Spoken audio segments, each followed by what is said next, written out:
নমস্কার বন্ধুরা। Stock market education আজকে যে বিষয়টা এনেছে, আজকে প্রথম ভিডিও এই ফাইন্যান্সিয়াল ইয়ারে। তা মার্কেট একটা ফাইন্যান্সিয়াল ইয়ারের পরে একটা যে জায়গাটাতে দাঁড়িয়ে রয়েছে, আজকে আমাদের বিশ্লেষণ সেই জায়গাটার উপরে কিভাবে মার্কেট রিয়াকশন করবে, এবং তার সাথেও আরো বড় রিয়াকশন যে আমাদের কি এমন টুলস ছিল যে টুলস এর ফলে আমরা আমাদের এডুকেশন পারপাস একটা সময় এই এইচএসসিএল আমরা একটা পজিশনাল বাই কল দিয়েছিলাম, সেখান থেকে আমরা ইন্টারডেতে বেরিয়ে গেলাম কেন, প্রায় 8%-এর মতো প্রফিট হয়ে কেন বেরিয়ে গেল, সবটাই আমরা আপনাদের দেখাবো। চলো আমরা একটু দেখে নিই। নিফটি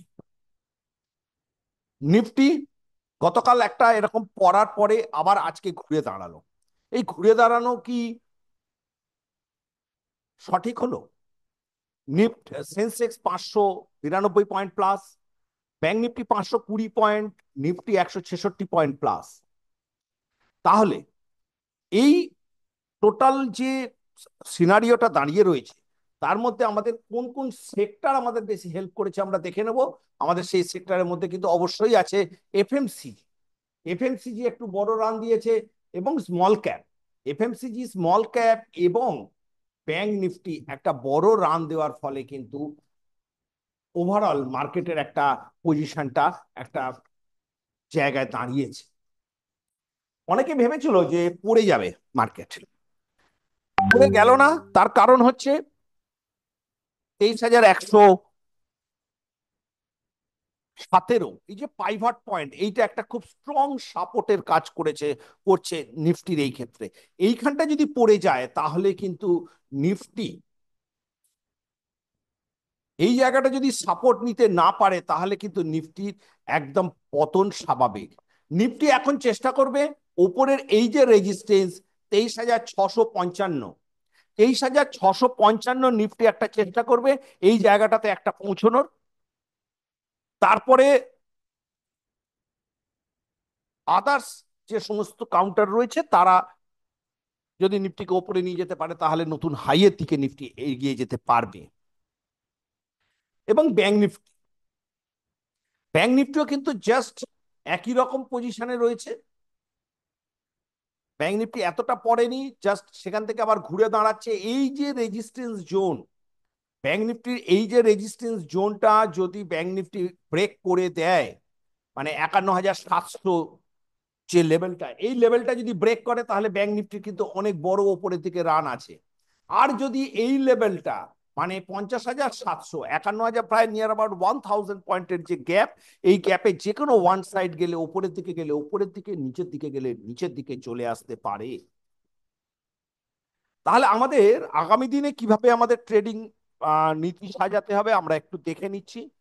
আমরা ব্যাংক নিফটিকে আমরা কিন্তু এই জায়গাটাতে খুব স্ট্রং রেজিস্ট্যান্স ধরবো। এই জায়গাটা থেকে মানে 51,600 থেকে যদি সুইং ফেল করে তাহলে আমরা ব্যাংক নিফটিকে আমরা আবার বিক্রি করব। এই জায়গা থেকে যদি আর দাঁড়াতে না পারে তাহলে আমরা ব্যাংক নিফটি বিক্রি করব। ব্যাংক নিফটি কিন্তু যদি পড়ে যায়, ব্যাংক নিফটি যদি এই পজিশনটা মানে 51,000-এর লেভেলটা ব্রেক করে, আমি আবার রিপিট করছি, 51,000 যদি ব্রেক করে তাহলে ব্যাংক নিফটির ক্ষেত্রে কিন্তু 50,200টা খুব সহজে, মানে 700 থেকে 800 পয়েন্ট ব্যাংক নিফটি খুব সহজেই কিন্তু পড়ে যেতে পারে। আর আমরা নিফটির ক্ষেত্রে একটু দেখে নিই। নিফটির ক্ষেত্রে কিন্তু এতটা নেগেটিভিটি নেই যতটা ব্যাংক নিফটির ক্ষেত্রে রয়েছে। নিফটি কিন্তু চেষ্টা করবে একবার এই পজিশনটা, এই রেজিস্ট্যান্স 23,500 লেভেলটাকে একবার ছোঁয়ার জন্য। কিন্তু যদি ব্যাংক নিফটি এই পজিশনটাকে আবার ব্রেক করে দেয়, যেটা আগেও আমরা বলছিলাম, এই পজিশনটাকে যদি ব্রেক করে তাহলে কিন্তু নিফটি এই সাপোর্টটা নিতে চলে আসবে সেই 22,800। এবারে আমরা একটু দেখে নিই যে আজকে আমাদের এডুকেশন পারপাস আমরা আমাদের টেলিগ্রামে কি কি কল দিয়েছিলাম। আমরা আমাদের টেলিগ্রামে কল দিয়েছিলাম সান ফার্মা 1,708-এর ওপরে, আমরা বলেছিলাম যে স্টকটা উপরের দিকে যেতে পারে। গোদরেজ বলেছিলাম 1,050-এর ওপরে। এইচএসসিএল বলেছিলাম 440-এর ওপরে। তার রেজাল্ট কি হয়েছে? সান ফার্মা 1,717 গেছে হাই, গোদরেজ 1,160 হাই গেছে, আর যেটা সব থেকে বেশি গেছে সেটা হচ্ছে HSCL 440-এ, যেটা বাই 473 গেছে।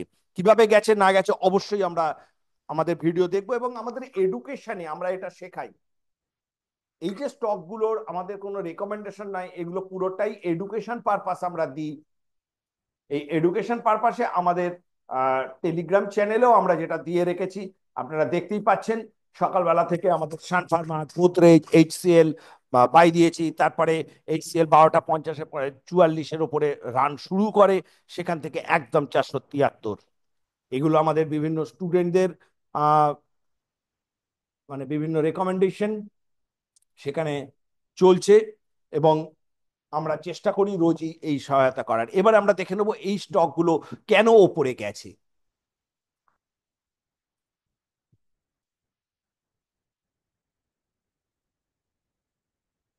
এই যে একদম পিওর ভাবেই আমরা কাজ করেছি। এই যে এইখানটাতে যে রেজিস্ট্যান্সটা ছিল 38 টাকার, যে রেজিস্ট্যান্স, তার ওপরে যে রেজিস্ট্যান্স হচ্ছে 39-38, এই যে এই হাই রেজিস্ট্যান্সটাকে আমরা ব্রেক করেছি। এখান থেকে ব্রেক করে ওটা কিন্তু খুব সহজেই এই এতটা পজিশন পৌঁছে গেছে। তারপরে আছে আমাদের এই HCL এর ঠিক ওপরে বৃদ্ধির কারণ এটা। আর যেটা বৃদ্ধির কারণ মেন হচ্ছে, সেটা হচ্ছে যে এইখানটা থেকে একখানা ডাব্লু ফরমেশন করছিল। ডাব্লু ফরমেশন করে HFCL ওপরে ওঠার চেষ্টা করেছিল। আগামী দিনে যদি ও এটাকে ব্রেক করে, এই যে আজকে যেখানে দাঁড়িয়ে রয়েছে এটাকেও যদি ব্রেক করে, তাহলে কিন্তু অনেক ওপরে চলে যাবে। প্রায় 500 বা 480 লেভেলটাও যে কোনো সময় কিন্তু ও ব্রেক, ও ছুঁয়ে আসতে পারে। যদিও আজকে এটা প্রায় কাছাকাছি চলে গেছিল, আজকে কিন্তু প্রায় 74। তার মানে এই যে লেভেলটাকে ও কিন্তু জাস্ট ছুঁলো। দেখুন জাস্ট কিভাবে সাপোর্ট রেজিস্ট্যান্স কাজ করে। এর যে লোটাকে জাস্ট ছুঁয়ে একটু পড়লো, আগামী দিনে আরো বাড়তেও পারে।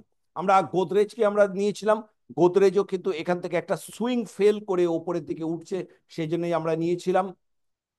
এবং এটাকে যদি আমরা আওয়ারলি ক্যান্ডেলে দেখি, এখান থেকে সুইং ফেল করেছে, এইখানটাতে দাঁড়িয়েছিল, এর হায়ের ওপরে দিয়ে আস্তে আস্তে ওপরের দিকে উঠছে, এটাকে সাপোর্ট নিয়ে।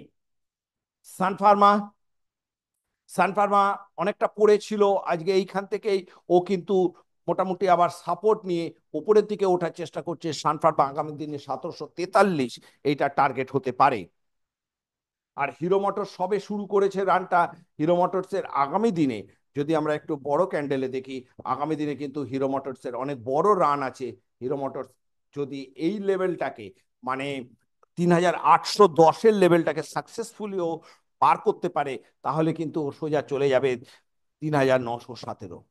ধন্যবাদ। এইভাবে বন্ধুরা আমাদের পাশে থাকবেন, আমরা চেষ্টা করব এইভাবে আপনাদের সাহস যোগাতে, যাতে আপনারা শেয়ার মার্কেটে ট্রেড করতে পারেন।